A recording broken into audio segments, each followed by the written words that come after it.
one of the things it means to be human is to be in a physical body, and all of the physical things that happen to us. And so many of the programs that are put out, and the emphasis is on how to make that physical body more attractive, and how to keep it young, and how to keep it rich, and how to keep it insured, and how to make a lot of money for it. And that's one big focus, all right? And certainly there's nothing wrong with any of that. But then there's another major part of being human. That is the inner universe, the universe within you. And in that inner universe, the outcomes and the goals and the processes are completely the opposite. They're very, very different. You can't smell inner awareness. You can't touch it. You can't feel it. You can't get a hold of it. You can't dissect it. You can't put it into a measuring device. It is yours to have as a divine package, or it's yours to have as a corrupt and awful package. It just depends on how you use that inner world. And the irony is that as that inner world becomes filled with harmony and love and caring and acceptance for yourself first, and then for others, as you extend that outwardly, and as that begins to happen for you, the physical world, the other part of you, where you're trapped in this physicalness, also begins to get all the things that you were so determined to get for you. It all seems to work together.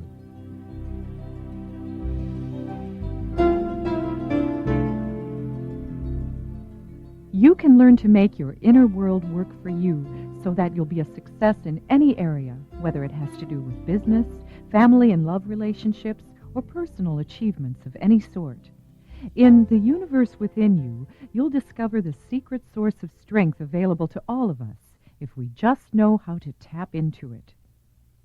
Dr. Wayne Dyer recorded live segments of this program several years ago, and since then he's developed and expanded on the techniques he discussed originally. So you'll get the secrets of the universe as outlined by the character Icus in Wayne's book, Gifts from Icus. And you'll get many, many more life-changing ideas to help you be and achieve whatever you desire. If you look to the universe within, you'll discover the power you have to deal with everyone and every situation peacefully and powerfully. You'll learn how to follow your inner signals so you'll never again be troubled by external events or petty people. You'll hear how to follow the way to true freedom and success. Success that's not measured by the amount of money you make or your material possessions. This success is based on the amount of satisfaction and joy you get from living life every day. Wayne Dyer certainly knows what that's all about. An accomplished author, lecturer, and psychotherapist, Wayne's career is proof that his philosophy works. His best-selling books include Your Erroneous Zones, You'll See It When You Believe It, Pulling Your Own Strings, and The Sky's the Limit. Wayne's also a best-selling Nightingale-Conant author with audio and video programs that include Transformation, The Awakened Life, Choosing Your Own Greatness, How to Be a No-Limit Person, and What Do You Really Want for Your Children. He's appeared on thousands of radio and television shows, and he's a recipient of the Toastmasters International Golden Gavel Award, as well as a member of the International Speakers Hall of Fame. You'll understand why when you hear this latest addition to Wayne's body of work. Wayne will tell you how to develop true inner faith, the art of managing your emotions, how to get the treatment you want and deserve, and the way to truly get rid of guilt in your life. The way the program is structured, you'll hear both live and studio recordings throughout. The first 3 sessions will set up some of the newest material. The 4th session will bring in the information you'll be able to use from the parable about Icus. And from then on, you'll hear information from both portions of the recordings. So let's get started by listening to Wayne discuss true happiness and how anyone can achieve it.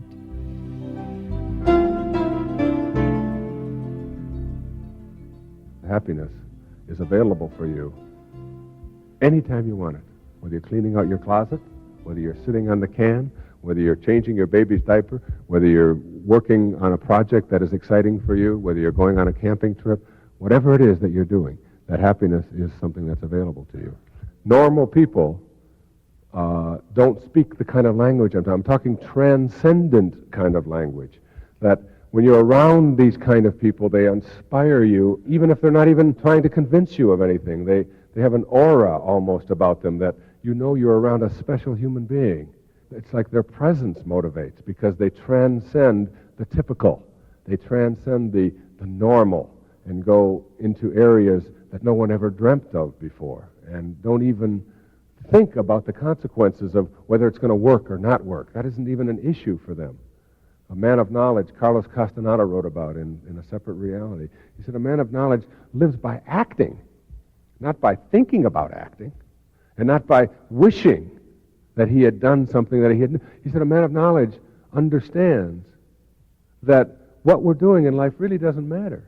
But he acts as if it does, so that when his acts are over, he retreats in peace. And whether they worked or didn't, whether it was good or bad, was right or wrong, is in no part, any part of his concern. It's like understanding that if you're going to get things done in life, you've got to be able to transcend all of the reasons why it can't be done. And think like poets, like mystics, like seers.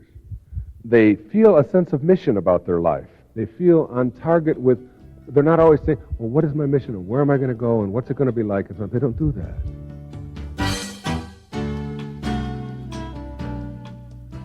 Okay.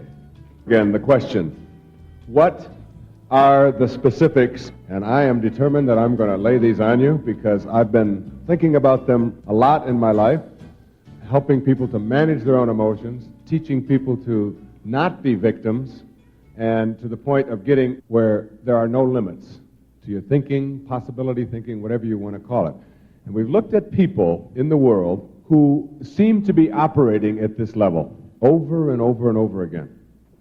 And what are they like? What are these qualities of these human beings? Basically, and you can look at yourself as I go through some of these, basically, at the top, I think probably the thing that stands out, and I'm not just talking about philosophers and professional people and people who have achieved a great deal of success. It has very little to do with that. It has to do with people who seem to go through their lives neurosis-free. They see life as a miracle, something to enjoy, rather than something to carp about and to find fault with.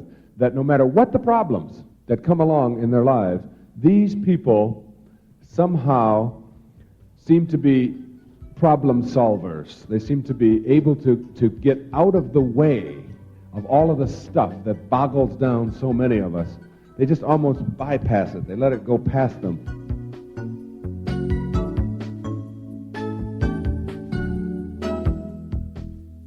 I would like to introduce to all of you a very, very, very special person. Let me just tell you a little bit about this lady. She had made a decision that she was going to start her own career in an executive position as an insurance executive down in Florida, and took off with her family and made the decision based on something that she really had believed in and had been one of those people that I'm trying to describe to you now. One of those people who knew how to manage her own emotions, who knew how to be in charge of herself, maybe just a little bit at a higher level than most of the people around her. No courses, no yoga, no conversations with the guru, none of those things. Just somebody who took things as they came along and handled them. This is the kind of lady that I'm talking about. Someone who is looking for solutions with 3 small children of her own. May 23rd, 1980 rolls around.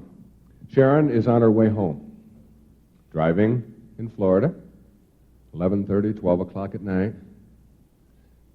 And somebody's following her. She's kind of aware of it, but is used to the fact that in South Florida, men are on the make, kind of, and pays no attention, and doesn't look over and want to attract any attention. They're driving down a road, about 45, 50 miles an hour, and a man pulls up alongside of her, takes out a gun, and shoots her. The bullet goes in her left eye, severs her optic nerve, blinds her instantly, and exits out her right eye. She has no sight then, now, and everyone else says never, but she doesn't believe that. So she's blinded, and she pulls the car over at 50 miles an hour onto the side of the road and stops, begins to lay on the horn, begins to think about instantly. She knew she was shot, and she knew she was blinded and bleeding profusely. A man pulls up, puts his hand inside the window and says, "Who could have done such a thing? Let me help you and take you to a hospital." Well, it was the man who had shot her. And instead of taking her to a hospital, he took her to an apartment where he proceeded to participate in a night of terror too vile to describe. Raping, stabbing, left for dead. 8 hours of terror. She managed, after he assumed, I think, we all think, that he assumed that she was dead, as she learned through the night how to handle him. When it came time to be firm, she knew how to do that, just to survive. Because survival was what was at the core. She had 3 children and herself to live for, and wasn't going to allow herself to die. And used that capacity that I'm trying to cultivate in everyone, and why I've brought Sharon up from Florida to be on the show. She went into the hospital. She was in intensive care for almost 3 days. Hours and hours and hours of surgery. They gave her new plastic eyes. And 5 days, 6 days, 7 days later, she was home, taking her children and dressing them, without any therapy, without any depression, without any lingering hate, without the things that most people who are victims of violent crime say to themselves, that it has to be this terrible thing. And she's now on a campaign to try to end some violent crime across the country and to teach women how to use what she so magnificently displays. When you look up the word saint in my dictionary, you'll see a picture of Sharon Marie Kamlos. Those kinds of qualities that I'm talking about not only help us to daily run our lives in an effective way, but they set us up as survivors. When the research was done on the survivors at Auschwitz, at Buchenwald, at all of the horrible death camps all over Europe during World War II, and they looked at the survivors, there were certain qualities that these people possessed that so few people have. The ability to not judge the world, but to accept it for the way it is. The ability to say, these are the conditions of my life now.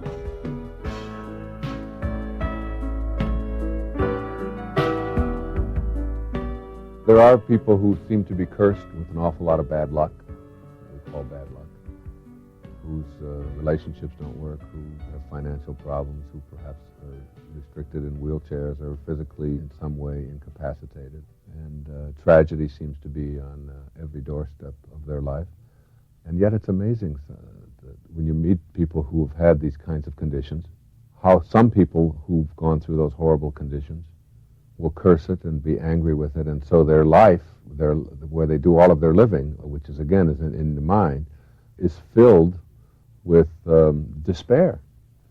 And there are others, I mean, you just have to watch the Jerry Lewis telethon to see young people who've been racked with muscular dystrophy come up on stage and be the most positive and joyful and beautiful people. And you wonder, how can somebody who is trapped in such a prison of a body that doesn't work in any level have such a magnificent attitude in their life, when you would think that they would have every reason in the world to be negative. It always depends upon what that inner soul is like. If you're going through tragedy after tragedy and difficulty after difficulty, and those things continue to multiply, you might just start asking yourself, am I playing any role in this? No blame, no, it has nothing to do with that. It's like, what's in this for me? And why am I going through this life this way? And you begin to see that as you change inwardly and begin to realize that you're part of the perfection of it all, and that God is with you regardless of what the physical world for you is like, and that this isn't your humanity, that you're not a human being having a spiritual experience. You're a spiritual being having a human experience, and that human experience that you're having right now is a part of what you're here for, what you sort of signed up for. And if you can get past the poor me, this shouldn't be happening, isn't this awful mentality of all of that, you can transcend it. And if you can't, it's really like which comes first. It's a chicken and the egg kind of question that we're discussing here. Is the negativity in my life the result of my thinking, or is my thinking creating this negativity in my life? You have to always ask yourself over and over again. It's like no matter how terrible the circumstances of your life, is being upset, miserable, full of despair, anger, hatred, and all of that kind of negativity, is that going to do anything to correct that? Like the analogy of the snake bite. Like when the snake bites you, that's happened. All right, that's already happened. It's just like the bankruptcy. It's happened, or it's the pregnancy. It's happened. All right, whatever it is, but that isn't what kills you. What kills you from a snake bite is not the bite; it's the venom that continues to pour through your system. And if you can rid yourself of the venom, that is how you choose to process it, that maybe, just maybe, you can see that the negative attitude or the way that you're processing it is continuing to create more of that for you, rather than it's the result of bad luck or bad circumstances that have happened in your life, that you play a role in creating it all. And even the person who seems to be in the worst of circumstances, who doesn't have the attitude of this shouldn't be happening to me, but instead is saying it is and what's in it for me, you'll find that that person will not be living inwardly in that divine inner universe that is who you are, in agony and despair. That isn't what their life is about. Externally, it may look that way. Externally, there may not be enough food on the table. Externally, they may be being beaten up by somebody. And externally, they may be in bankruptcy and all of that. But inwardly, where you do all of your living, that isn't how they process it. It's like that's the kingdom of heaven. It's within. You've got to look at almost the duality of what it means to be human to understand this.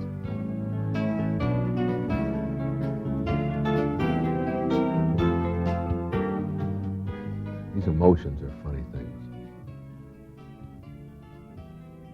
People sort of categorize themselves as a certain kind of person. I'm an angry person. I'm a shy person. I'm quiet. I'm aggressive. I'm athletic. And then they put these labels on themselves, and then they come to believe the labels. And the labels become more important than the truth, because the labels are just words that are attached to something. Your emotions, your feelings, flow from your thoughts. Your thoughts create everything. The ancestor to all action, all emotions, is a thought. It's funny, since I wrote Erroneous Sounds many years ago, I've had more people come up to me and tell me what that book did for them. And it happens all the time. It happened today. And almost always what they tell me is that I never realized before I read that book that I could control how I felt. And it was almost like they say, you gave me permission to feel anything that I wanted to. And it's such a fundamental thing for the awakening soul, or for the person who's discovering that magnificent universe within, that all of those emotions that you experience, the rage and the hate and the anger and the bitterness and the tension and the stress and all that emotional baggage that we carry around with us, comes from our thoughts. It's like when you're in a dream and you're sound asleep and you're having a dream, and everything is in thought when you're in your dream. Perhaps you're having an angry exchange with someone in your dream, and you're hitting them, and you're biting them, and you're punching them, and you're screaming, and you're scratching at them and everything. And you wake up and you look back on the dream and you realize that it was all thought. I mean, everything was thought. The character that you're fighting with is a thought, and the scratching and the hitting, that's all thought. I mean, it's just all going on in your mind. And you look at yourself and you realize that you're breathing hard. Your blood pressure is up. and that your jaws may be clenched, and your fists may be clenched, and there's a tightness about you, and that all came from thought. And it's like an illusion. I mean, the real cause of it wasn't the person, because the person was a thought. The real cause of all of this stuff that you're experiencing in your body right now as you're awake, looking back on this dream, was just thoughts. Created it all. That your thoughts can make your blood pressure go up. Your thoughts can make your skin flush. It can give you an ulcer. It can make you cry. It can make you rage. And it can make you a killer, your thoughts. That's within each one of us, those thoughts. So that when you discover that, and that's one of the beauties of knowing why you dream. I mean, everything that you do in that state, you're capable of doing in the awakened state, if you will. And so you look at the awakened state, and you look at the things that make you angry, and you realize that they're just thoughts. That he doesn't really make you angry. He can't. That you make yourself angry over your way of processing who he is or who she is. And that your sadness and your stress are really thoughts, that there's no stress out there, that there's only stressful thinking and then acting on the stressful thoughts. So you begin to see that it's like that all of my problems, all of my difficulties, all of my emotional charging and stuff that I don't really want to defend, all comes from my thoughts, my thinking, my mind, which is where your divineness resides. And so what you do is you go to work on that. You don't go to work on your emotions. You go to work on what creates those emotions, and especially the ones that don't work for you. This is not to say that you want to become an emotional eunuch, or that you want to be emotionally drained and an emotionless person. Not at all. You just don't want to argue for your limitations, because that's all you'll get, are your limitations when you make that argument. You now begin to argue for, my emotions will be the result of the kind of thinking that I want to have. And therefore my emotions will be loving and good and decent. Even if I have angry emotions, I will use them for my own empowerment rather than to disempower me. To change the way that you process anything in your life is really so simple, and we try to make it so complicated. Now, its simplicity is what makes it so complex or so difficult for people. Its simplicity is when you say, how do you change one thought to another? The answer is, you just do it. Nobody knows how you go from a negative thought of something that is very unpleasant in your mind to something very beautiful and very powerful in your mind. You know, to go from an image of a suffering animal to a bouquet of roses. The way that you do that is you just do it. You just picture the roses now instead of the animal. Now, what we want to do is try to come up with what are all the synapses that are created in there and what is all of the chemistry involved in there. I don't know the answer to that. I'm not a chemist. I do know that if I want to change a thought, that I just have to do it.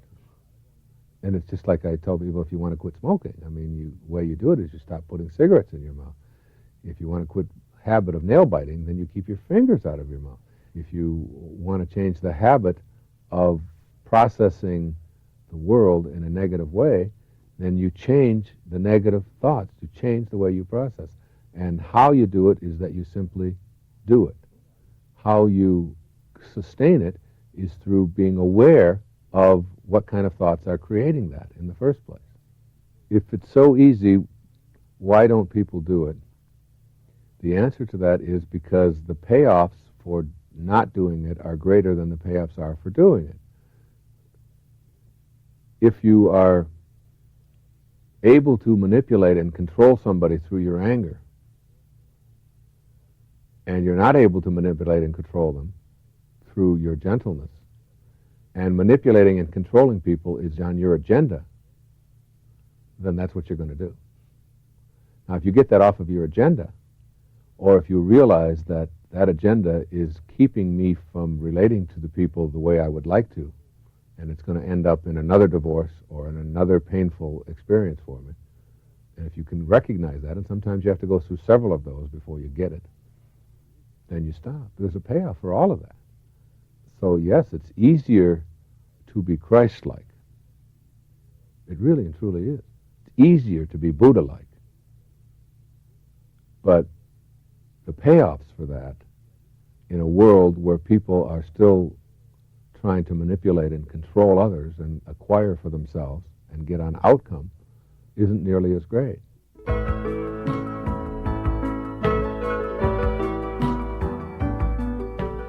A dear friend of mine was speaking with me just a few weeks ago down in Mexico at a convention, and he told this story, which I didn't even know.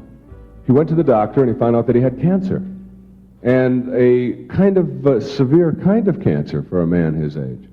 And his doctor came out after examining him, and he told him, he said, "Bill, you have 15 seconds to make up your mind whether this cancer is going to defeat you or whether you're going to defeat it. You have 15 seconds. That if in your mind you believe something like it's impossible, I can't do it, it's not fair, if you get yourself all worked up, you get yourself all upset about it and tell yourself that this shouldn't have happened and why me and how could anybody, then you are going to be one more victim. But if you somehow can get inside of your head the idea that you have a chance to do something about this, and this may be one of the biggest tests of your life, then you're going to have a chance to lick it, to do something about it. And when I think about something as big as cancer, and believe in my heart that somewhere within us we have this tremendous capacity to even do something about that with the proper kind of attitude, and we can handle things like that, then I often wonder, how is it possible for us to allow ourselves to be depressed by the things that get most people down, the daily kind of living things, the things that we find ourselves immobilized and depressed about all the time. Within our brain, there is a computer that is so vast and so capable, so immense in its scope, in its decision-making abilities, that just your brain, what you carry between your ears every day, it is composed of trillions, numbers too big to even comprehend, trillions of cells. It is capable of making billions and billions of decisions, of storing facts and memories in a memory bank that can last forever. It is capable of remembering and learning how to calculate and learning foreign languages and learning how to do just about anything we want it to do. In fact, the estimates are that if we were going to try to reproduce one human brain and all that it is capable of doing in a computer, that it would take a piece of land the size of the state of Texas in order to reproduce just one human brain's thinking capacity. Imagine that. Have you ever driven across the state of Texas? You get there Monday morning, go 70 miles an hour, you're still there on Thursday going across Texas. That's a big, big piece of land. Imagine what this brain is capable of. And no matter how much I was trained in how limited we are, in what we can and can't do, no matter how much training I received in that area, I always secretly have believed and convinced myself that we have capacities to do anything. I've always believed that about ourselves.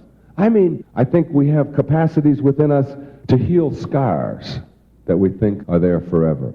I know we can because I've practiced it myself. Things like changing our heart rate. 4 years ago, my normal heart rate was 74 beats per minute. It's now 46 standing. I've been able, through using my mind and all of the capacities that I have, to reduce the number of times my heart beats per minute by almost 30 beats a minute.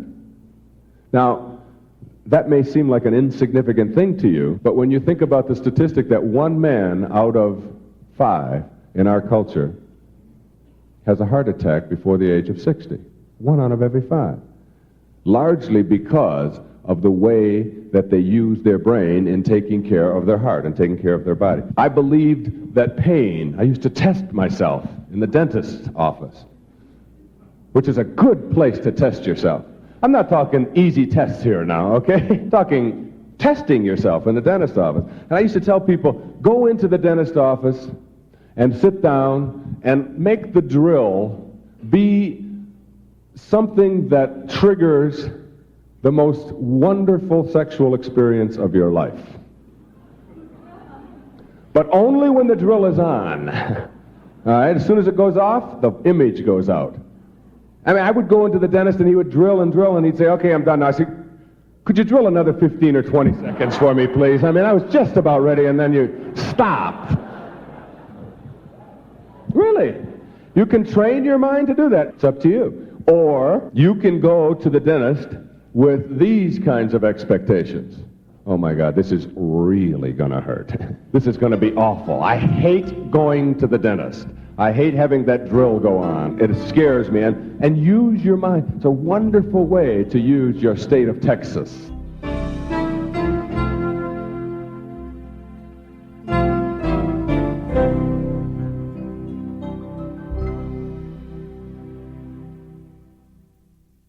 I read an interesting article this summer on the astronauts and their spiritual experiences of having gone into the universe, outside of the Earth plane, and looking back. And one of the astronauts was quoted as saying that when he looked back at the Earth, this blue, blue planet, like what our sky is what you see from out there.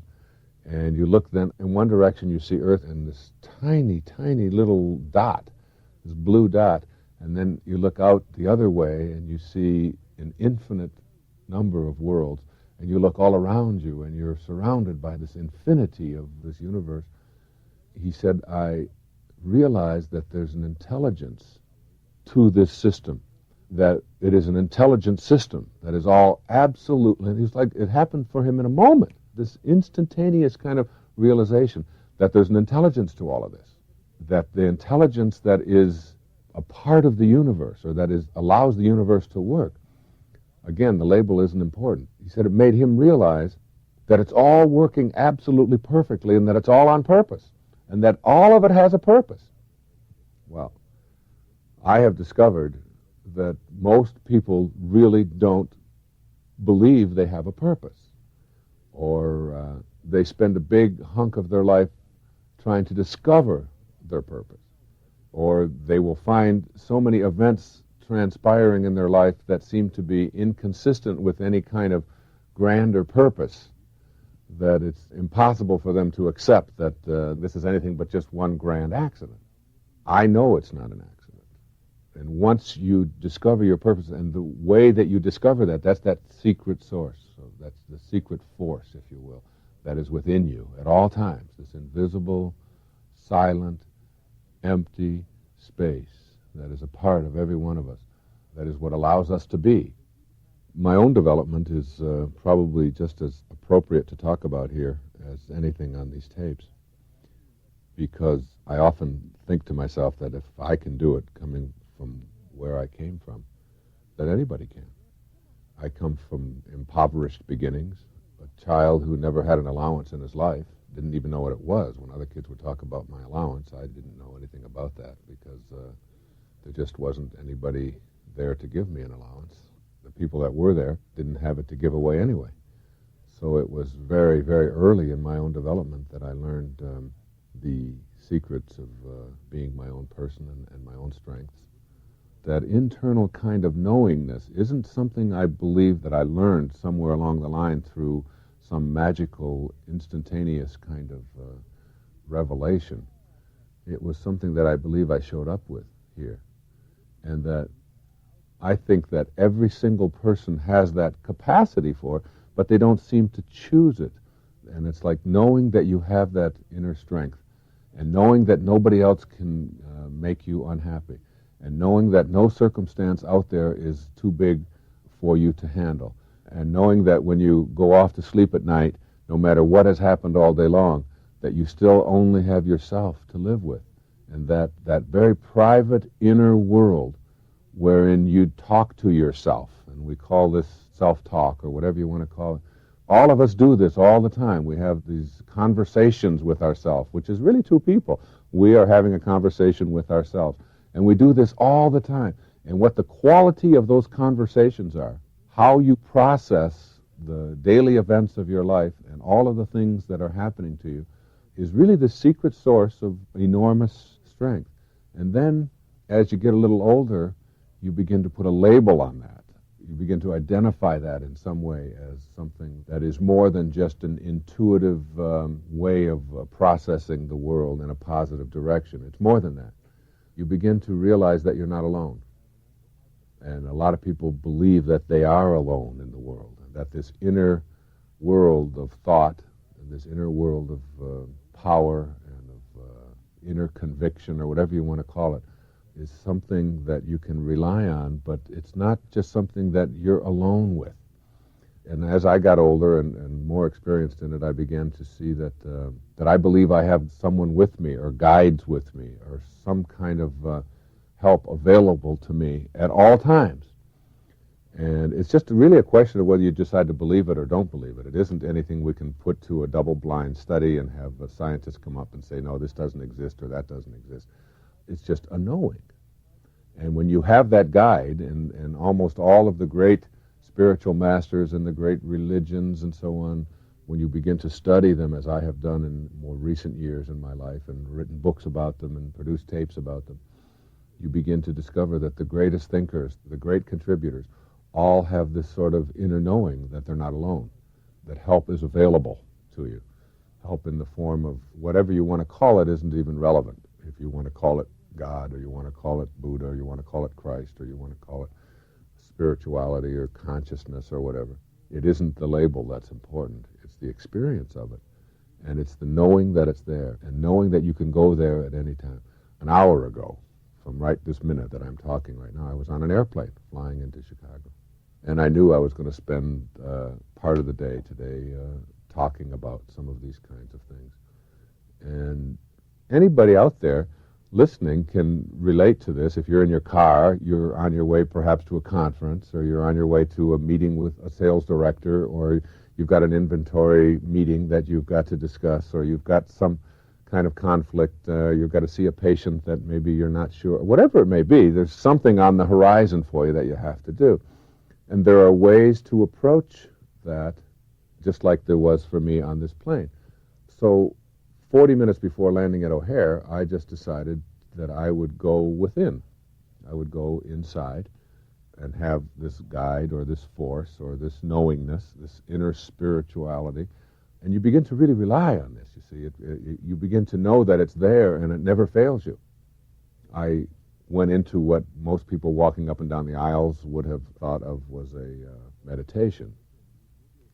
But actually I was just visualizing and picturing and working out exactly what I was going to be doing here today. Not every word and every detail and without an outline or anything like that. But I was seeing it working out, and seeing myself being able to be fluent, and seeing myself talking, picturing the outcome that I wanted for today. Picturing it, literally living it out in my mind or in thought before it actually is played out in form or in the physical world. All right? That is the greatest source of comfort to me for anything that I do. Anything that I do in my life. It is the greatest source to know that I can go there and have a conversation with God, or with whatever you want to call it, because I'm not trying to push any particular religious point of view on anyone. This is not what it's about for me. But you need some kind of name for this, like, constant companion that is there with you at all times. Once you get that, you have what some people call faith. But it goes way beyond just faith, because faith just requires you to just believe it because somebody else says it, or because somebody else dictates to it, or because it's a part of some prescribed theology, or it's a part of some prescription that has been laid upon you as a part of your birth. Maybe you were born into a Muslim family, or you were born into a Buddhist family, or into a Sri Lankan family or whatever, and you were expected to sort of follow through. and you just develop faith based upon what the accident of your birth is. Nothing like that. Nothing like that. It's way beyond that kind of faith. It's the faith of knowing. It's the faith of having an understanding that the universe is perfect and that everything in it is happening for a reason and that there are no accidents in it. And that as you go into this magical place, you begin to discover this universe within yourself that is all-encompassing and that allows you to create in your mind exactly the outcome that you want. And then you work from that outcome. And even as I'm sitting here right now talking in the studio, I can see myself back on the airplane an hour ago. And I can see myself now living out what it was that I was doing back then. And so there's this enormous knowingness of faith, which is much more than just faith based upon something that's imposed upon you. It's having gone within, discovered that you have a guide with you at all times, discovering that within your mind, when you want to use it in a positive and picturesque way, that is picturesque in the sense of being able to picture what it is that you want for yourself. Once you go in there and discover this, then you start to apply it. And you start to apply it all over the place, in virtually all areas of your life. For the big meeting that you may be having, or for the sales conference, or for whatever it is that may be on the horizon for you, it becomes second nature after a while to play it all out in thought and to ask for guidance. Not for special favors, not so that my team can win and your team will lose. Nothing like that. Like even asking the question, what am I here for? Do I have a purpose? And in what sense is what I am doing or about to embark upon commensurate with that purpose? A lot of people want to test it. Testing is very important in our culture. And so we want proof. We want evidence. And we almost demand evidence in order for us to believe in it. It almost always ends up being a very frustrating experience for people when they demand something. There's two concepts here that are very important. One is the question of willing something to happen. All right?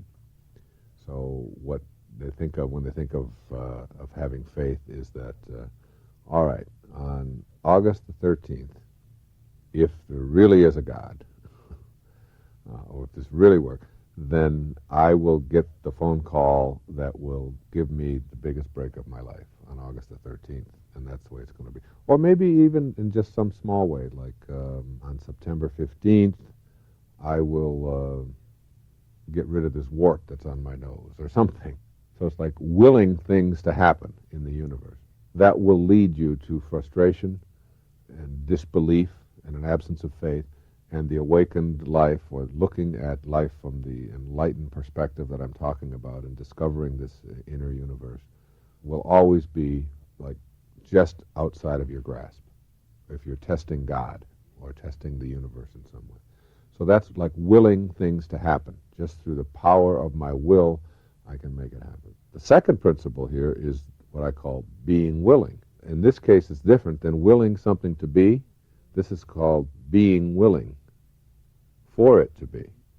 And that is a whole new way of testing the universe. It isn't making a demand. It isn't, if I can get this bird to land over here on this branch, and that's going to be the signal that I'm looking for. It isn't anything like that, because the universe doesn't work that way. And it is like, I am now going to be willing to allow what it is that I want to happen to happen. I'm going to be willing. I'm not going to demand anything. I'm not going to ask anything special for it to happen. I'm just going to be willing. Now, I'll give you a really bizarre example of this.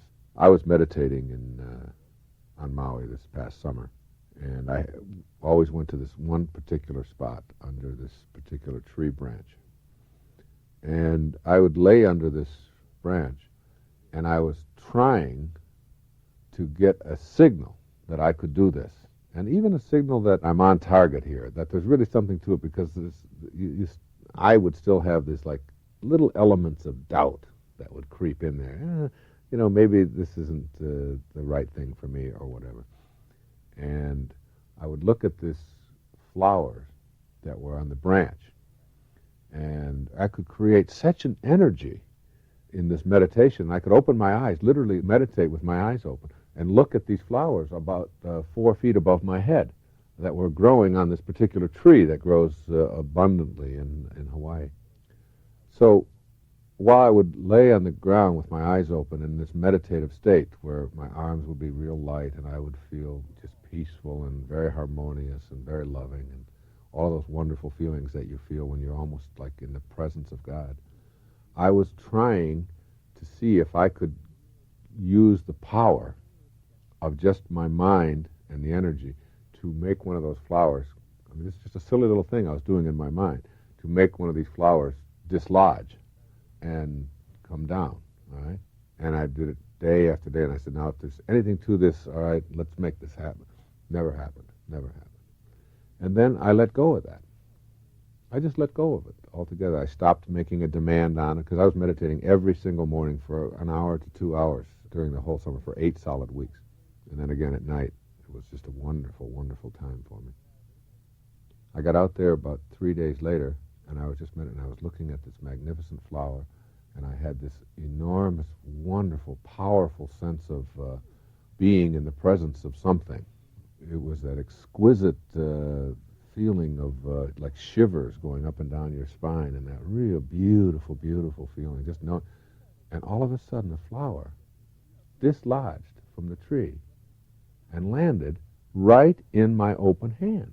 Right in my open hand. It absolutely happened. I'm not making it up for effect or anything.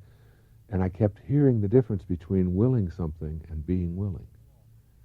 If you're attempting to will something and demand something and prove something, I find that that very demand is a judgment, and it's a doubt. And that doubt itself interferes with the natural and perfect way the universe is unfolding, and you in it. Whereas if you stop the demand, that is, stop the doubt, and just allow yourself to be in this, there is no question in my mind that that flower had something to do with the enormous energy that was there in that moment. It was so powerful. And as a matter of fact, over the course of the next 3 or 4 weeks, it happened on 3 or 4 other occasions. On a couple of occasions, there would be peacocks which would walk through the grounds in this particular place where I was meditating. I can remember trying to get them to come to me. Like, oh yeah, let me see if I can make this peacock walk over to me. It just ignored me, like it was maybe 30 feet away.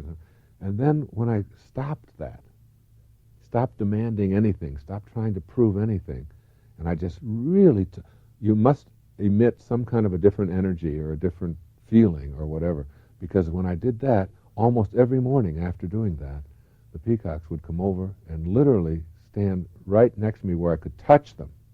And they usually will stay further. In fact, I had grass in my hand one time and came over and literally ate the grass right out of my hand. And it would happen morning after morning when I was willing. Okay? So how does this apply to those of you who want to test whether or not this is present in the universe?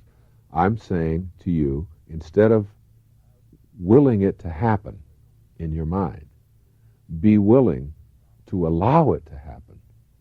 Picture whatever it is that you want to picture for yourself, and don't make any demands on it. And understand, if you understand the new physics, the quantum physics, that in quantum physics, Fritjof Capra and Gary Zukav, both of them talk about this in their books, The Tao of Physics and The Dancing Woolly Masters and The Seed of the Soul, that when you observe an object in the universe, whatever it is, even a stone, that the actual observation of the object itself has an impact on it. Just the observation of it.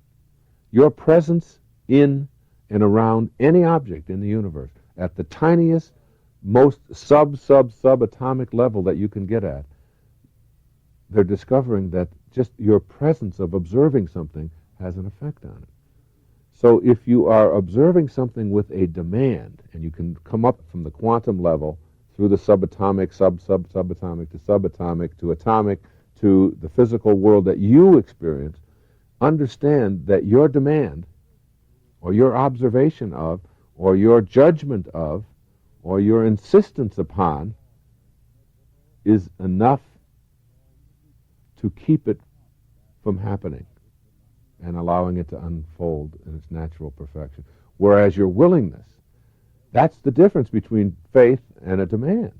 Faith is like, I go with it. I know. And then I start seeing miracles around me all the time. Whereas the doubting Thomas, or the person who's trying to test it all the time, will find that their very testing of this kind of phenomenon will in itself emit enough doubtful energy to keep it from working for you in your life. Because even if you could get the flower to fall by willing it, I know that I would say, all right, you got to do it again. One flower, it could have been an accident. Let me see 2 flowers land. Let me see 3. You will always be testing.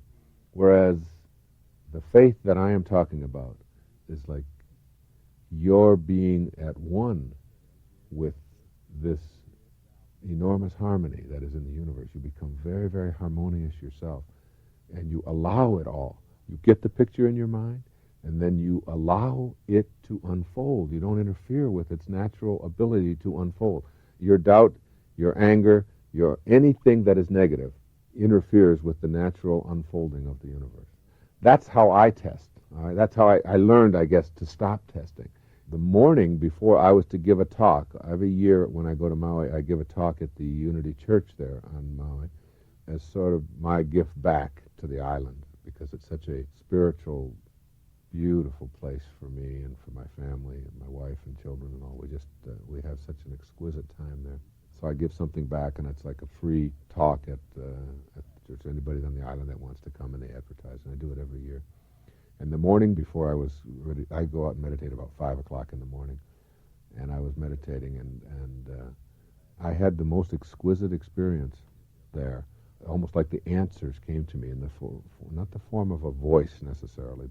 It was like a very, very strong intuition that you can be willing to allow any miracle to happen for yourself that you want to. And as I did and looked up, 2 of those flowers fell down that morning and landed, one in my hand and one just a little ways away. And I went up, and it was like there was no wind at all. It was a still morning, about 6 o'clock in the morning now.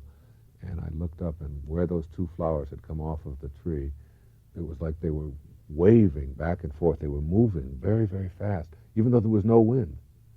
Almost as if something had come up and touched them both in the same place. And I went off to the church. I mean, I was so deliriously, completely knowing that I was on the right track and that I was in the presence of something very magnificent. I've never doubted it since. I can't speak for everybody having this, but I can't imagine that God plays favorites. I can't imagine that. That one of the great things that we know that Aldous Huxley wrote about in the perennial philosophy is that this invisible world that we call this divine intelligence that we have many, many names for, many labels for, is a part of every single human personality. Einstein said it, Thoreau said it, Christ said it. It's in the Quran. It's in the great Muslim teachings. It's in all the Hindu teachings. It's in all the spiritual masters, that it's a part of every single human personality. We all have it, and it's just developing the serenity within, becoming at harmony with the world rather than demanding things of it, and allowing these miracles that your mind is capable of creating to unfold without any demand from you that they come the way you want them to.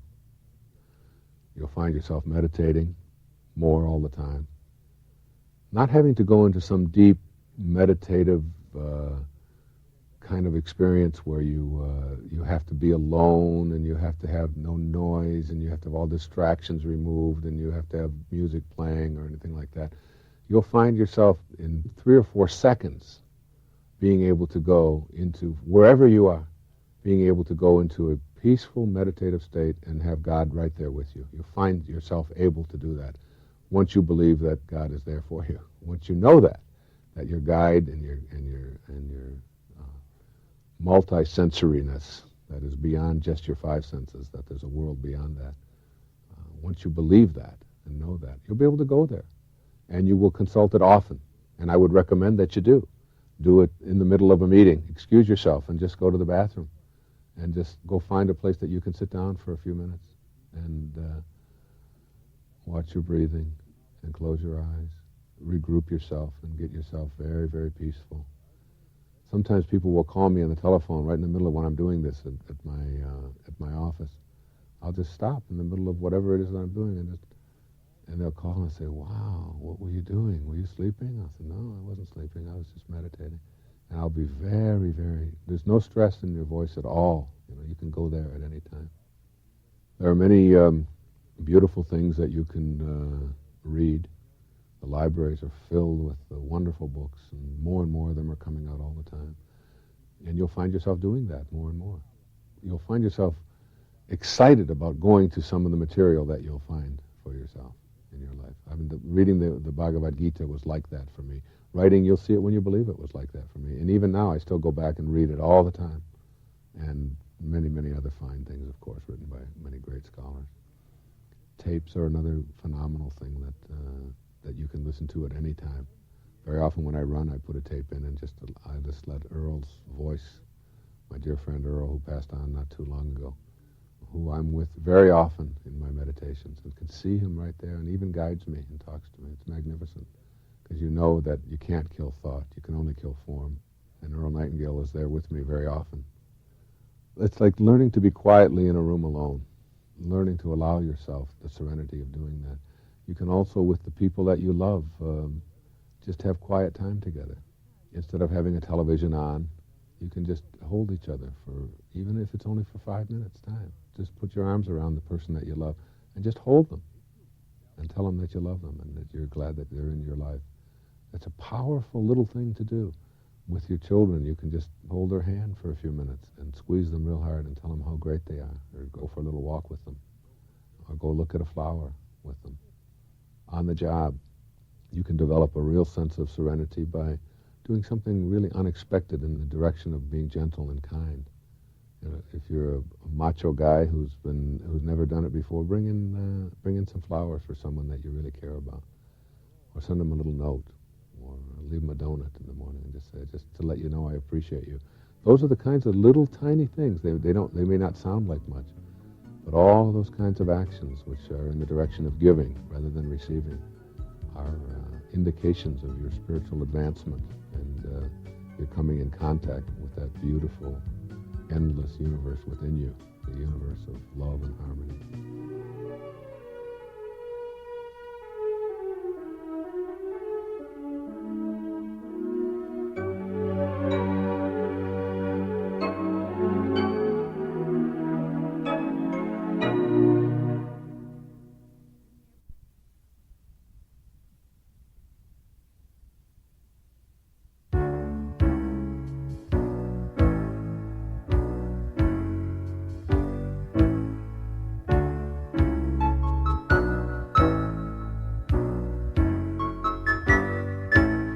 A lot of people are looking for the how-tos.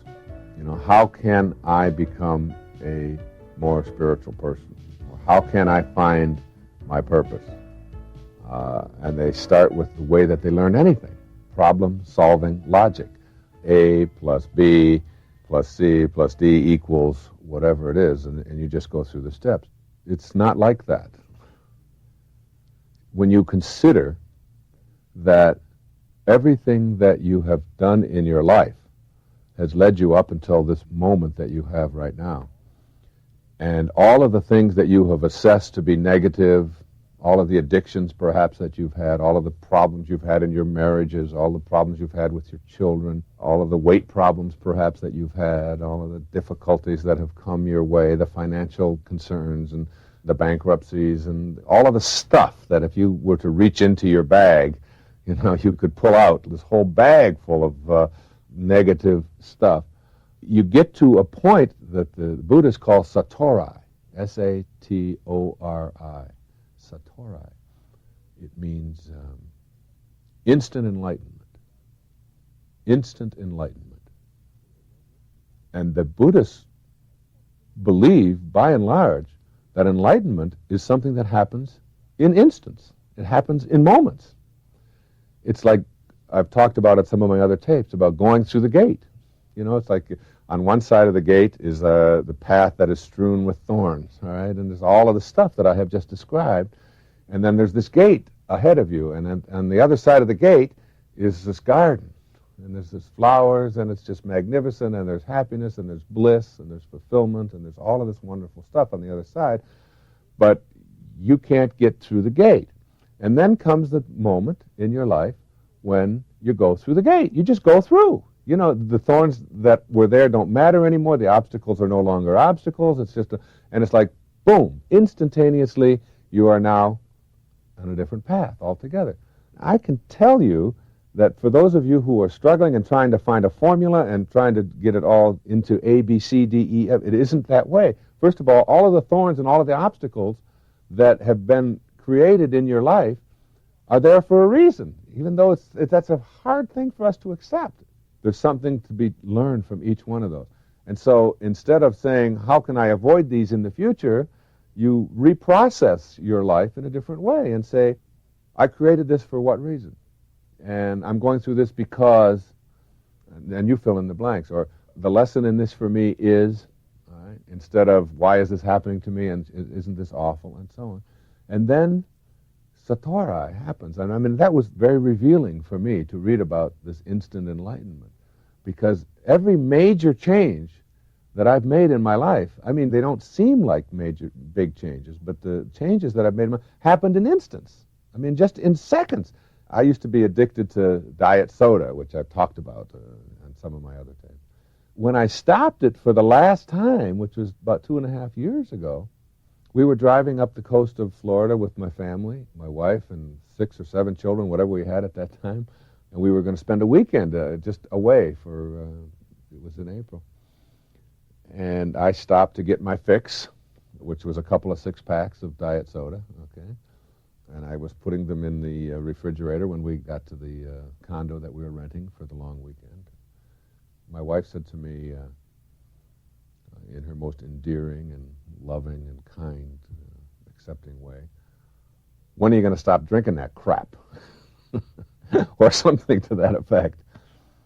And I said, what crap?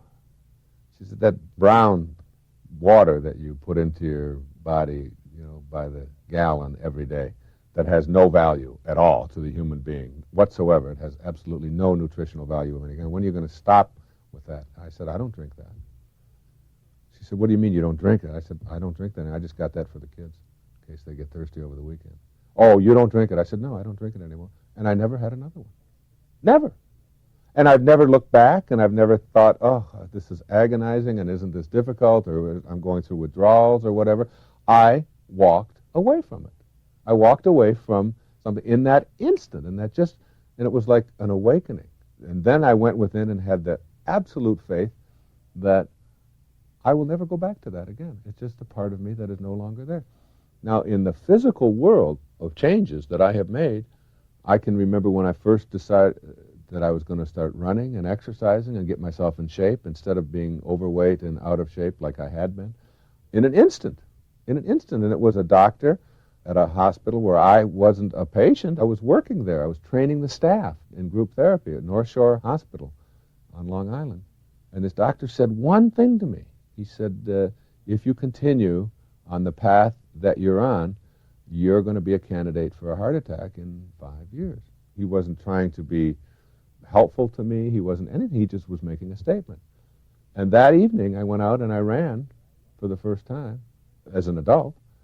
And it's now almost 15 years later, and I haven't missed a day of running in 15 years. It was just like an instant kind of thing, and then it was like carrying through on that.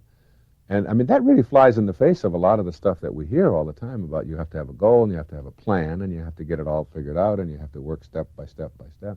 I really think that enlightenment or discovering this inner source of strength is something that just happens in an instant whenever you're ready. So whoever you are, I mean, if you're smoking, if you're drinking excessively, if you've got addictive habits in your eating habits and so on, if you are behaving in ways with your children or with your wife or coworkers or whatever, and you think that it's just hopeless and that you can't change and that it's just too difficult to process and so on, I'm really saying to you that in an instant you can decide to radically alter your life. And it isn't like even a decision-making process. You're now ready. The same Buddhists say that when the student is ready, the teacher will appear. And whatever it is that you will need to be able to accomplish what it is that you're here for, what your purpose is, what you're about, is going to be instantaneously and readily and easily available to you the minute that you allow yourself to go through that gate. It's just there for you, and it's so easy. Now, the same thing is true of this business about going within and visualizing and picturing what it is that you want for yourself and so on. I mean, 15 years ago, I would have laughed at that idea of meditating on an airplane, before visualizing something on an airplane before I was going to do it or anything like that. I didn't have the readiness level then, and apparently I had an awful lot of lessons to learn before I got to the point where I am today, where I know that I'm not alone. And you only discover that when you're ready to discover it. And once you have the readiness, you'll see changes taking place. A lot of those changes I outlined in the tape series that we call Transformation. You'll see it when you believe it, what the steps are and what the signs are of your transformation in your life. And once you start seeing those, you'll start seeing yourself behaving and doing things in a different way than you did before, and reacting and processing and all of that in a different way. Then it's like you walk through and you start seeing these sensational changes take place, and it's almost as if you're outside of yourself watching them take place. And it's like your body becomes this actor, just this sort of vehicle. And in your mind, where you do all of your living, you're going through just unprecedented gates. Now, most people don't experience this or don't use this untapped, phenomenal universe that is within them because they're not at the gate yet. I mean, it isn't anything to be upset about. It isn't anything to be berating yourself for. It's almost like you have to become kinder and gentler with yourself where you are right now and accept even that.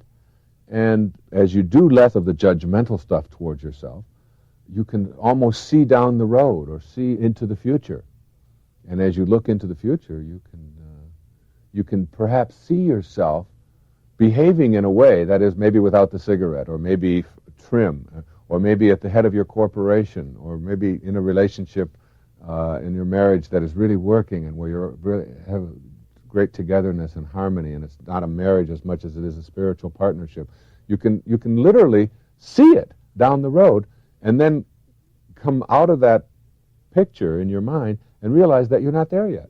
You're still going to probably do some more smoking. You're still going to not get yourself into the shape you want to be. You're still probably going to yell at your wife or your husband and so on. But the awareness, see, it's like as you develop that awareness that I can be something grand and spectacular and magnificent in my life, the thought process, the inner world, is the first step.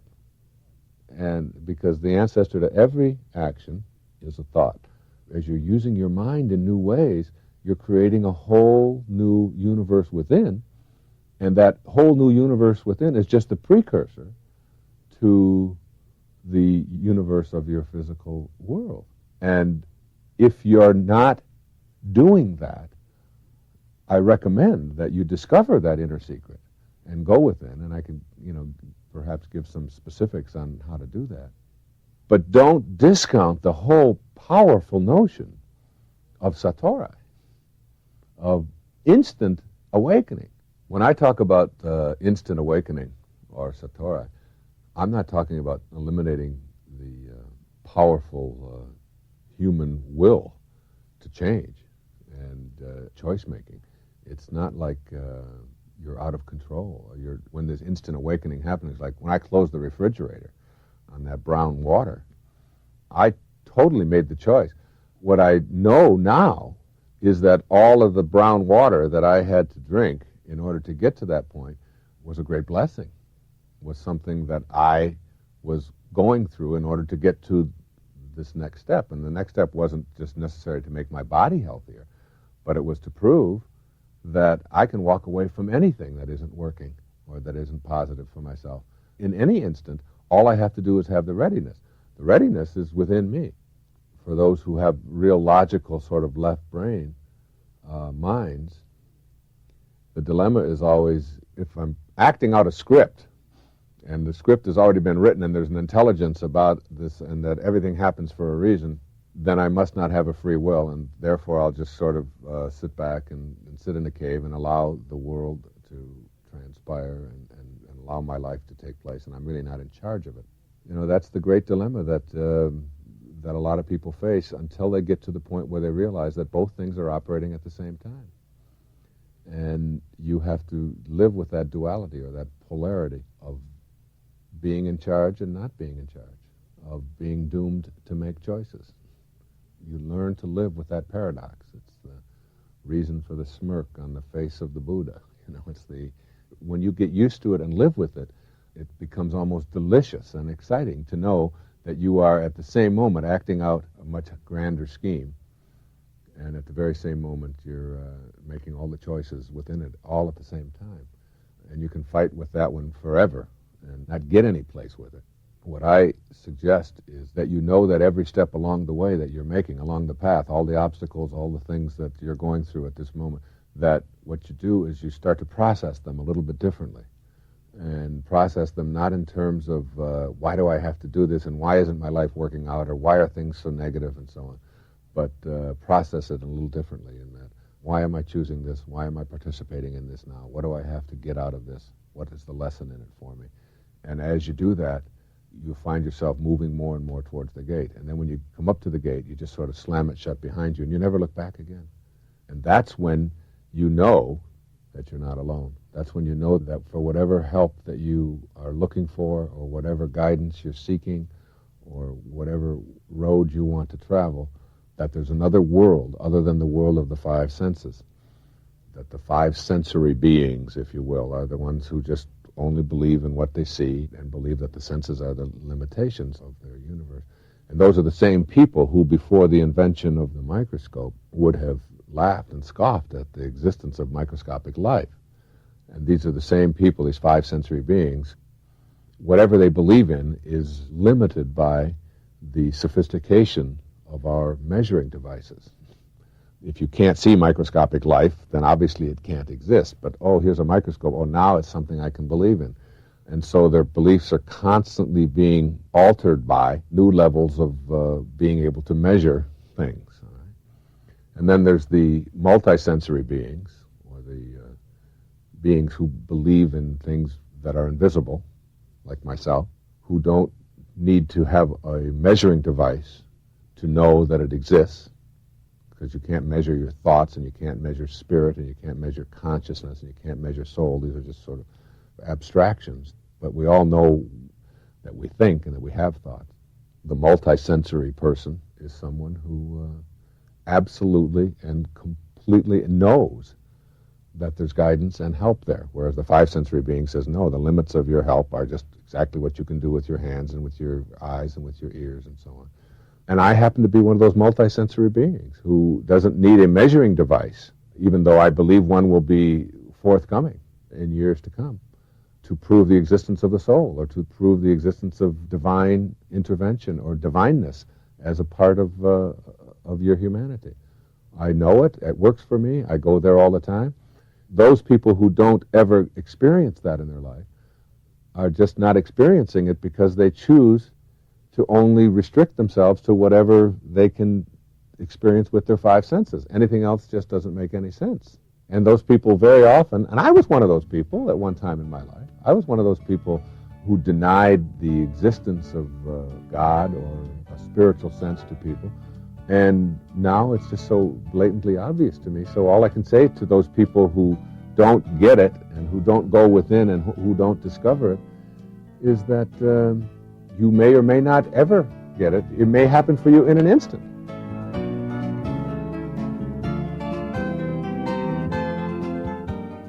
process of enlightenment is really, see, for most people, they think of it as getting more and more and more stuff. And so the more I get, the happier I'll be, and the more I have, and I'll work towards that. And so many people's lives are organized around this principle of getting stuff and collecting it, whether it's awards and trophies or positions in companies or whatever, or cars and refrigerators and bigger and nicer toys. That's the process of living in the Western world. The process of enlightenment is exactly the opposite. It's peeling things away. It's the process of letting go. There are very specific things that all of us can do if letting go is of value. It may not be. Again, you may not be, where you are on your own path might be such that you want to get more. And you want to treasure more, and you want to hang on to more, and you want to hoard it, and you want to insure it, and you want to look at it, and you want to put it in your vault, and so on. And that's absolutely fine. There's nothing wrong with that, if that is working for you. But eventually, most souls get to a point where they realize that you come in with nothing, and you leave with nothing. You start to realize that the stuff doesn't give you fulfillment. It doesn't give you what you really, truly want in life. I mean, you can't caress your computer and your jewelry and even your trophies and even your position in life. You start asking yourself, how do I let go? You begin to see that that you don't need nearly the stuff that you thought that you needed in order to be happy, to be fulfilled. And it gets easier and easier to do. But again, it's like, where are you on the path? If you're on the path where letting go and not being attached and not hanging on to so many things and not chasing after, but just living, just arriving, just being, just enjoying, just being fulfilled in each day of your life, what you do is you find yourself less interested. It's not anything you have to force yourself into. It's not like saying, all right, I got 6 cars, I got to get rid of one. Which one do I get rid of, and how am I going to do this? And or I got to let go of some of these silk suits, or It's nothing like that. It doesn't fit neatly into the category of a list of things that you can do to let go. It is a gradual kind of new way of being, new way of living, new way of experiencing life, in which those things that were so dramatically important to you at an earlier time in your life become less and less and less significant. And instead of still hanging on to them, you become the person who says, I just don't have to do that any longer. It's always been intriguing to me how so many people do things in their life that they don't want to do. They get up in the mornings and they commute and they say, I hate spending this much time in the car. And yet they do it.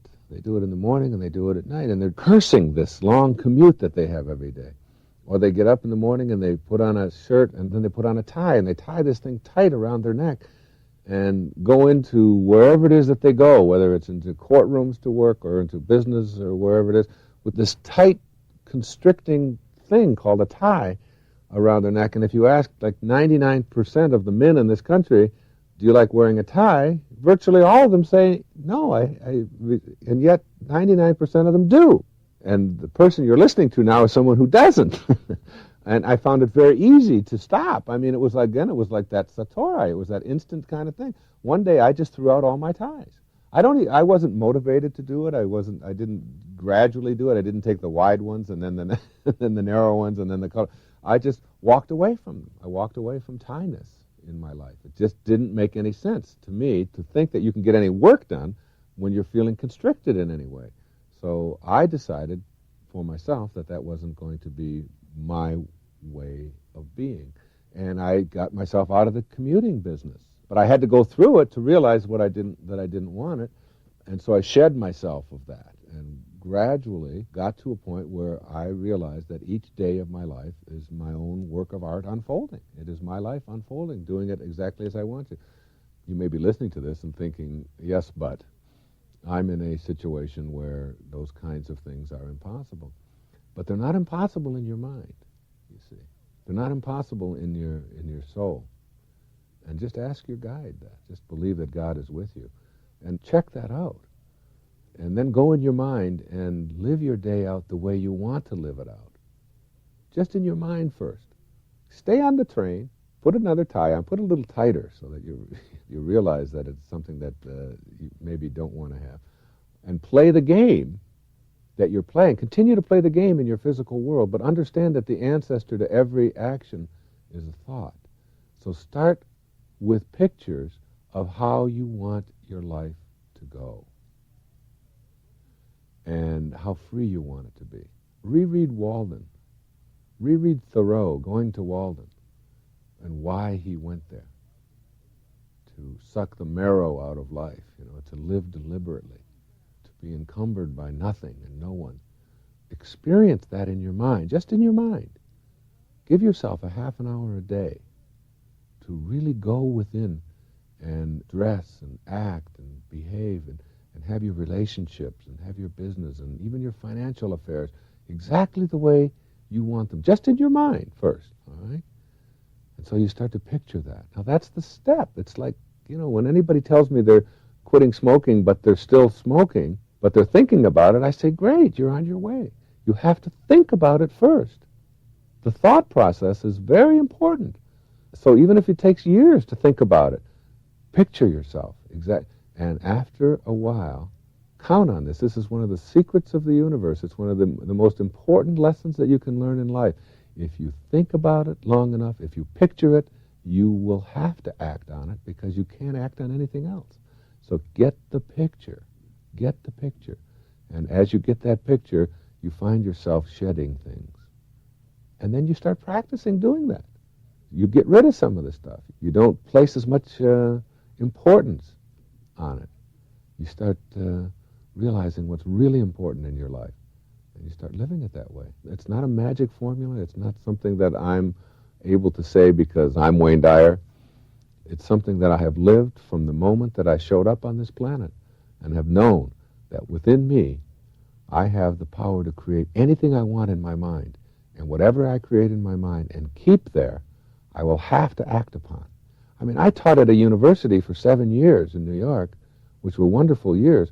3 of those years, I thought about not teaching at the university any longer. It took me 3 years of picturing myself not doing that at the university any longer. And it was a wonderful university and a wonderful position. I had great colleagues and great students and one of the best times of my life. But it took me 3 years of thinking about it. And now I'm in the process of, I'm writing a book about manifesting miracles in your life. I'm just starting on it now, just getting it going in my mind. And I ask myself, who am I? Who am I to write about how to create miracles in your life?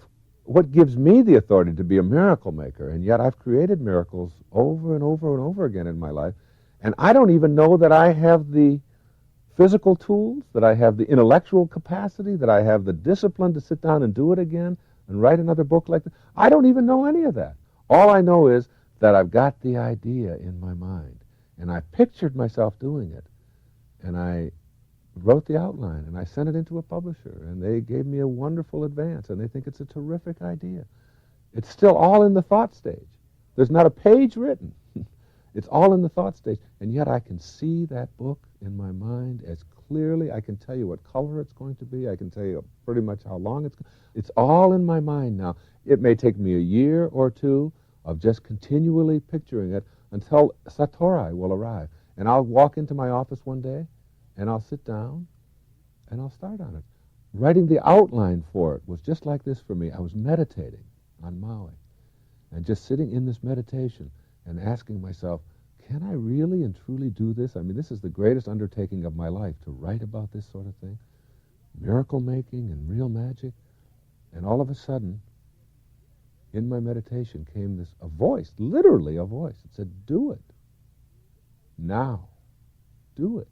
And I came out of the meditation, and I was focused and clear, and I felt I was in that high sort of euphoric state that you get in. It's like drinking without booze, It's like all the benefits of drugs without having to use any chemicals, without having to use any drugs. It's that wonderful, giddy, euphoric, phenomenal feeling that you can get to when you put your mind into a certain state, an alpha state. And I got out of there, and I had a pad of paper with me, and I sat down on a bench right 10 feet away from where I'd been meditating. I wrote for 3 hours. I wrote the outline. I just wrote it. it poured out of me, and I sent it into New York, and I sent it to the publishers, and they said it just seemed to flow. It just seemed so perfect. Like, that's what you do. That was like satori. That was an instant kind of thing. It's like the hour before I started to meditate that day, I didn't know I was going to write that outline. I just allowed it all to flow. And then it's sort of like you come into grips with something called intuition. And you begin to realize that your intuition is really God talking to you. And it's something that you don't want to ignore. If you do, you almost always have to go through a longer period of suffering and obstacles. But if you go with that intuitive voice that says, do it, after a while you trust it, and you trust it, and you trust it, and it unfolds exactly the way it's supposed to, and all the things that come along that you think are inconsistent with it are necessary for you to go through, and you begin to view all of life that way.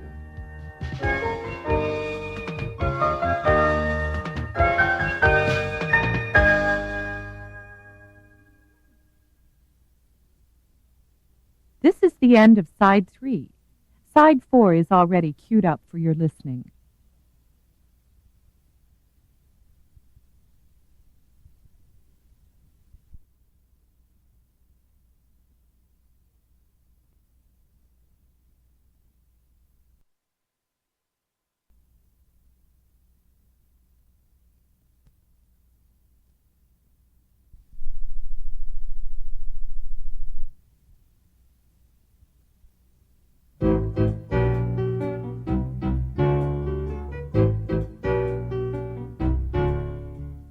Now Wayne will introduce you to the material from his book, Gifts from Icus. One of its main characters is the woman Icus, and the story she tells has to do with the secrets of the universe, secrets that will help anyone improve his or her life.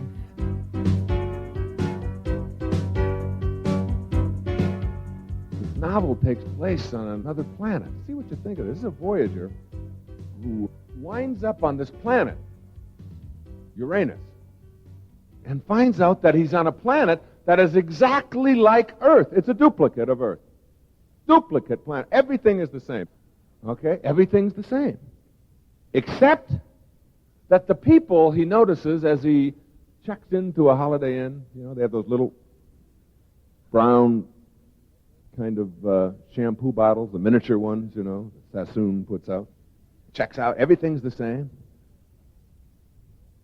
But he notices that the people are different.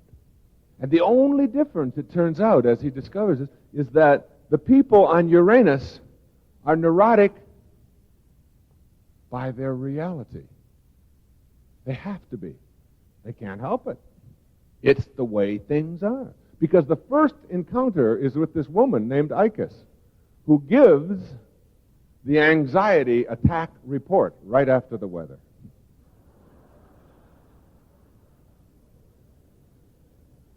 It turns out that on Uranus, anxiety really attacks.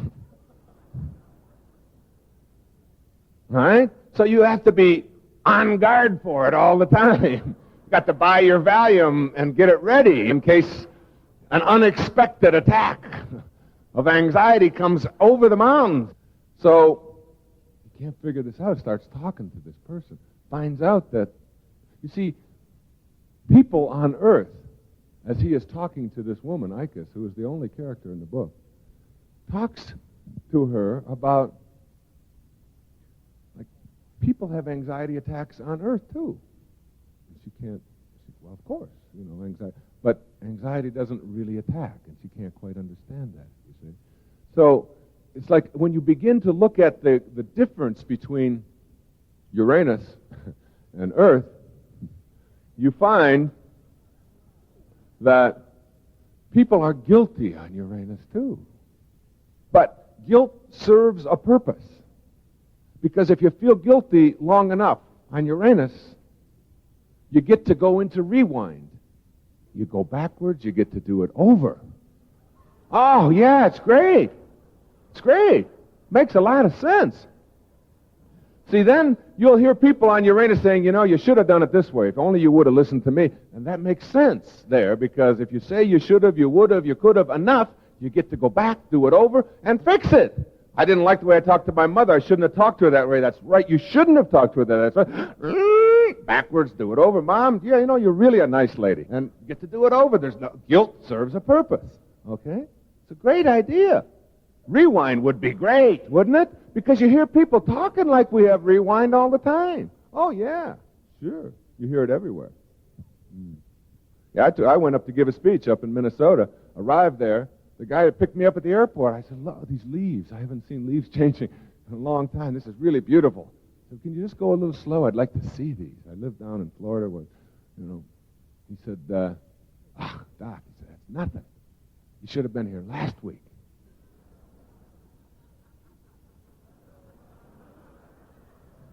I said, what? He said, you should have been here last week. I said, last week I was in Florida. He said, yeah, but you should have been here. It was really beautiful. I said, you can never should have been here last week, this week. You can't do that. You can't do that on Earth. Just can't. You try it. You get out there and should have been here last week, this week. You can't do that. And Uranus, you can do that. You can't do that here.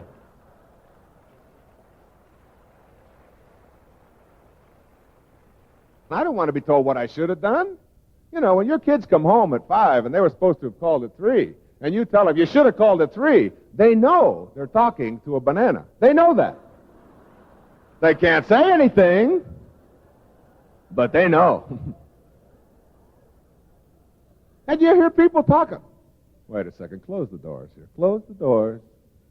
Don't let anybody out. I want to tell you people something. Do you know that if every one of you in 1916,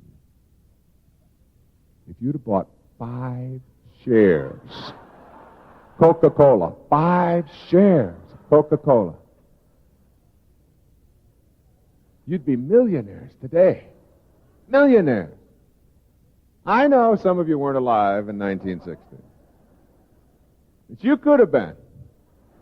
And if you would have been, and you would have bought those 5 shares, well, you wouldn't have any problems today. You hear this kind of talk all the time.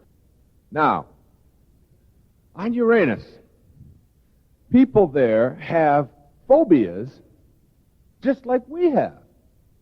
You see? On Uranus, you'll hear people saying, "Whew, God, those elevators really scare me."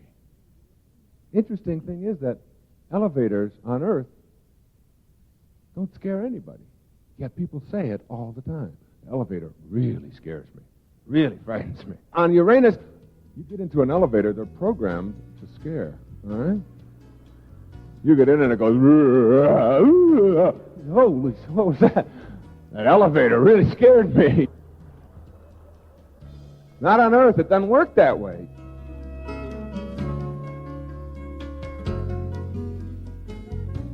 One of my very favorite stories was from a woman, a beautiful woman, who was 39 years old and in therapy with me. And she said something to me one day in the course of a counseling session. She said, my husband gave me a complex. Almost like what I'd like to have as a complex for my wife. In this case, he needed 2, because she said he gave me a complex about my breasts and about my body. He gave me a complex. And I'll have 2 of those. If you gift wrap them, please. And on Mother's Day, it's you open them up and say, oh, look, a complex. So I'll put one right over here and one right over here. And people say, what happened to you? Oh, my husband gave me a complex about that. That's why I am the way I am. And he would say things to her like, she would say, he thinks I'm stupid. I said, well, knowing him, as I did, that doesn't surprise me that he would say that. Did it ever occur to you that today he thinks you're stupid? And you are, obviously, because you're all upset about it. You must believe him. Did it ever occur to you that tomorrow he's going to come home and say, yesterday, dear, you were stupid. Today, you're a car.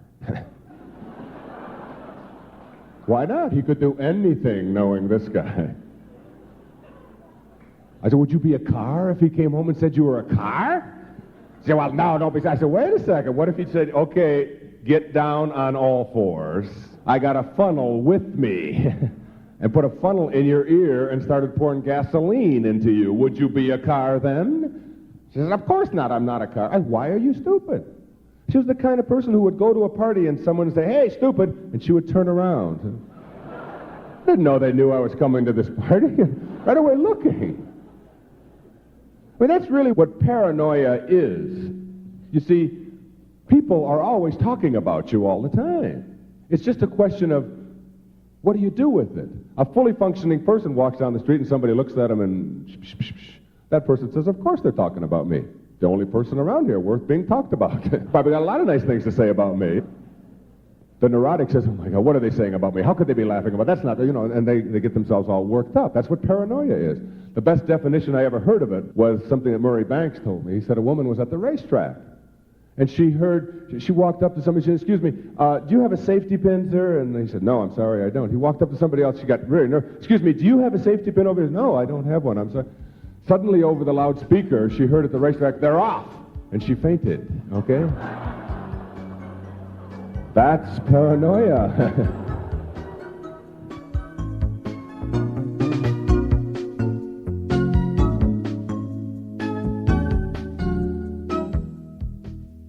Back to Uranus.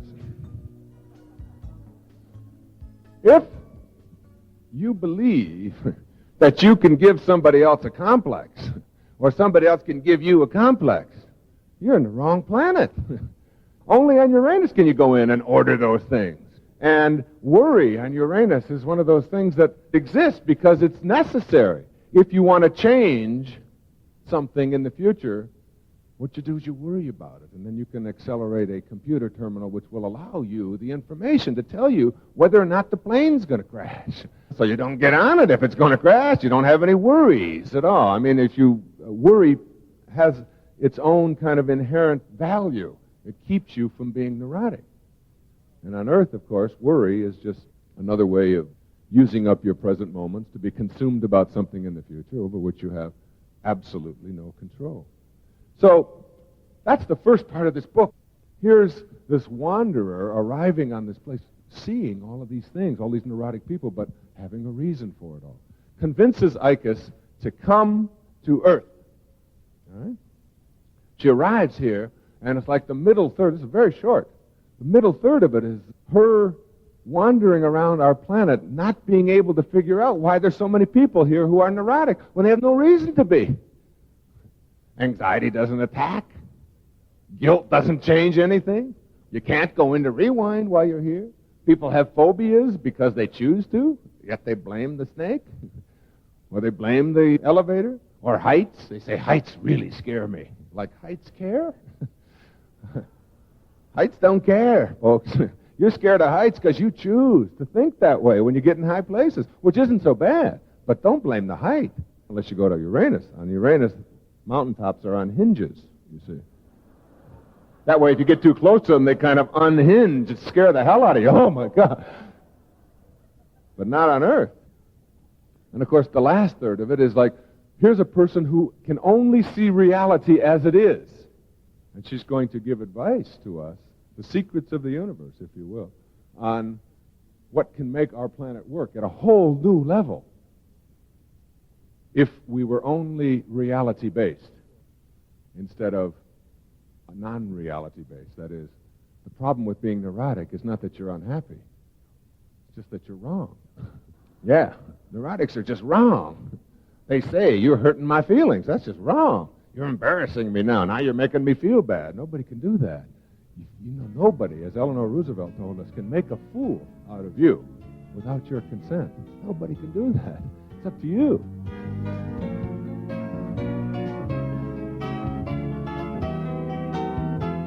Well, at the core of that book and that philosophy is one of the secrets of the universe.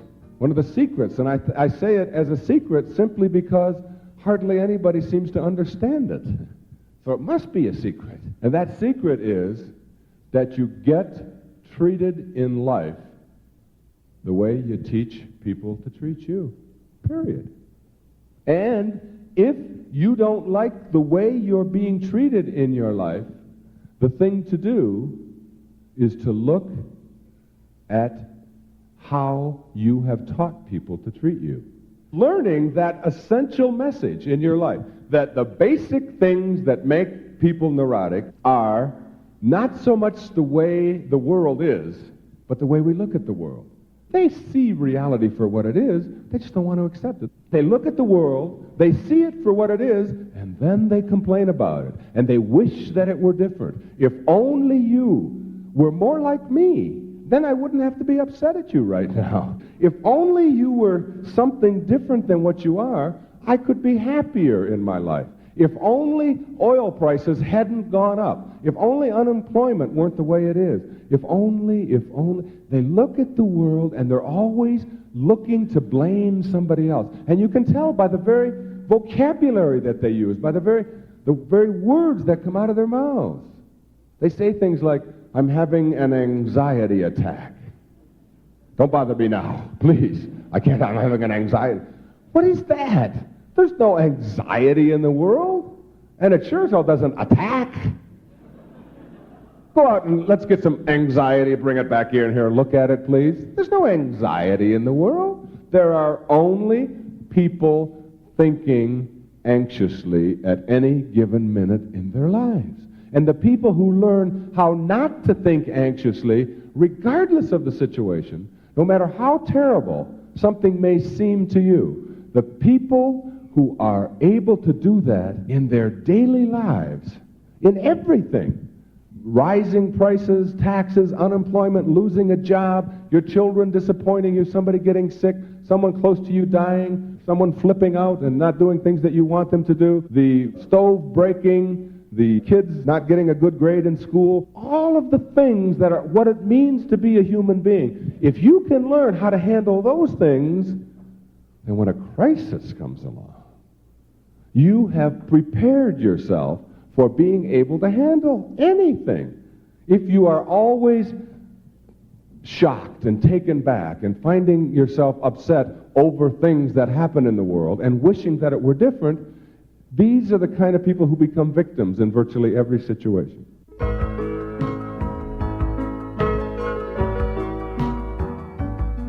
The whole thing about getting treated the way you want to be treated really starts with your own image of yourself, your own view of how you believe you deserve to be treated. And if you believe that you deserve to be treated in a certain way, you simply don't have any tolerance within you for being treated the opposite way. But even more than that, it's like, what are your expectations for how you'll be treated, and how do you see the world?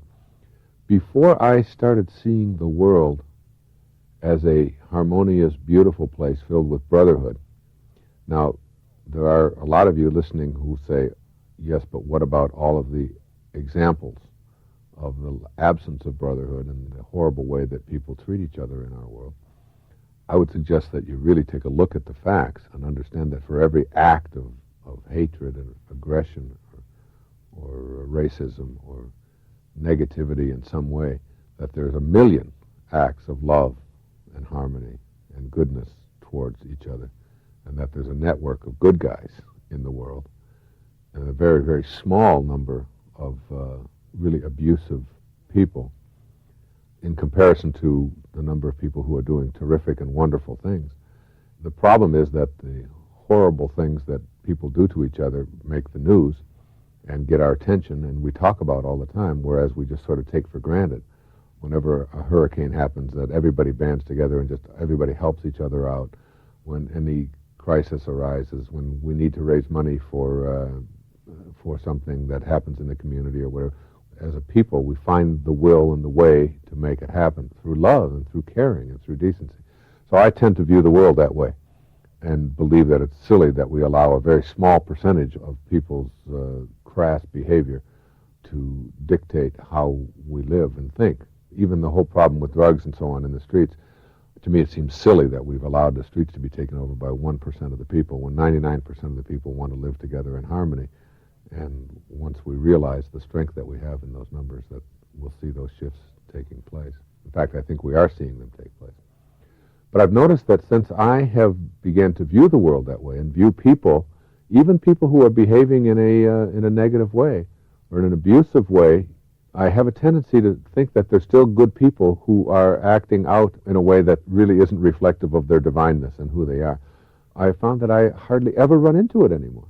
I hardly ever run into negativity. I hardly ever run into people wanting to take advantage of me. I never think of people ever wanting to steal from me or take things from me or to push their way in front of me and so on. And it's almost like I have that expectation and it doesn't happen. I just don't see it. Or maybe I just have blinders on and I just simply don't see it. But whatever it is, it's like my view of the world has really shifted. So one of the ways to get people to treat you the way you want to be treated, I think, is to view people as good and decent and caring and important. And then to understand that your experience of everybody in your life is really nothing more than your thoughts about them. I mean, you can't be somebody else. You can't get behind somebody else's eyeballs and be another human being. So the only way you have to experience them is through your thoughts, through your process. So your experience of your coworkers and your husband and your children and everybody that you come into in your life is all done in your mind. That's where your experience of them takes place. And if in your mind, which is your corner of freedom to have and to think any way that you want to, if in that mind of yours you tend to view people as good rather than as evil, you tend to see the positiveness in life rather than being focused on the minority, the tiny, tiny percentage of negativity that's in the world, you're going to almost create that with your expectation. At least that's been my experience. I have taught people how I want to be treated basically through a very simple thing called the golden rule, which goes way back. And it's not the golden rule that applies so often in the capitalist world, which is he who has the gold makes the rule. It's the opposite. You treat people in life the way you want to be treated. And I find that as I do that, wherever it is, wherever I am, just a little while ago over at the airport, a lady was having trouble with her suitcase. It was a very, very heavy suitcase, and she just couldn't manage it. And I just walked over and carried it 100 yards for her. I mean, she just was so grateful and so happy, and so that would be exactly what I would want somebody to do were I little and trying to, or say I lived in a world where people were giants, and I was, who I am was little, and I couldn't manage something. If someone would just come along and give me that helping hand, I have found that as I treat people that way in my life, that they almost always respond the same way. You can do this in your mind. It doesn't just get measured in acts and in deeds. You go into a busy, crowded place, say a restaurant, you don't want to wait 2 hours for a table, and everybody's milling around and angry and all of that, and you find that if you're very peaceful about it and very loving towards the person, and you'd let them know that, you'd like to have a table earlier for whatever reason, or your wife is pregnant, or that you're in a hurry, and you find that people want to accommodate you. They don't want to put you ahead of other people. That isn't what I'm talking about, because you certainly always have the option of going to another restaurant or whatever. But you find that people want to do things for you when you carry yourself in this very positive and loving way. At least I have found that. I have found that with my children and in my family situation, I find that that more and more we have a much more loving bond between us because of this sort of golden rule philosophy that I'm espousing here. And part of this golden rule philosophy is taking responsibility yourself for how you're choosing to process things that you might previously have processed in a way that would cause you to be angry and upset and hurt and so on. You can very often see somebody striking out at someone verbally, and you can diffuse that really fast by simply saying something like, boy, you're really having a tough day today.